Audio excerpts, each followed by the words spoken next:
Et Dieu est le plus grand exemple de patience. Voyez comment Dieu est patient avec nous. Dieu peut détruire ce monde en un jour et il a raison. Il y a tellement de péchés dans ce monde. Il y a des temples de Satan. Il y a des gens qui s'appellent adorateurs du diable sur cette terre, mais Dieu ne les tue pas.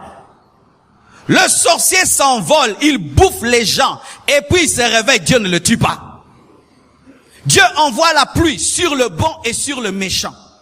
Jésus tarde de venir, non pas parce qu'il n'a pas la puissance de revenir, mais parce qu'il patiente. Il sait que s'il revient maintenant, beaucoup de gens vont rater la patience. Mais la patience de Dieu a souvent été prise comme une faiblesse. Amen. Mais malgré que les hommes trouvent que sa patience est une faiblesse, Dieu continue à patienter. Il patiente jusqu'à ce que le dernier des païens sincères soit entré dans l'église pour venir, comme Noé avait attendu que le dernier couple d'animal puisse entrer dans l'arche pour fermer l'arche.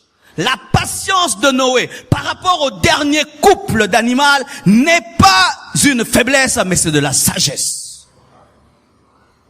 Soyez patients envers Dieu, envers les autres, mais aussi envers vous-même.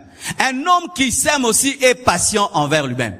Il y a des gens qui sont très durs. Il dit, je vais changer, je vais changer. Et si le changement n'arrive pas directement, il commence à se dire, moi vraiment, Dieu ne me connaît pas. Les gens comme nous, ce sont des mauvais. Arrête cela, bien-aimé. Ces hommes que tu admires, qui sont remplis de qualités, avaient beaucoup de défauts, mais ils ont lutté avec Dieu, lutté avec le Saint-Esprit. Aujourd'hui, ce sont des hommes de prière, des hommes de parole, des hommes de sainteté. Mais s'ils te racontent leur vie passée, ils te diront, j'étais tombé, j'étais faible, mais aujourd'hui, je suis un guerrier.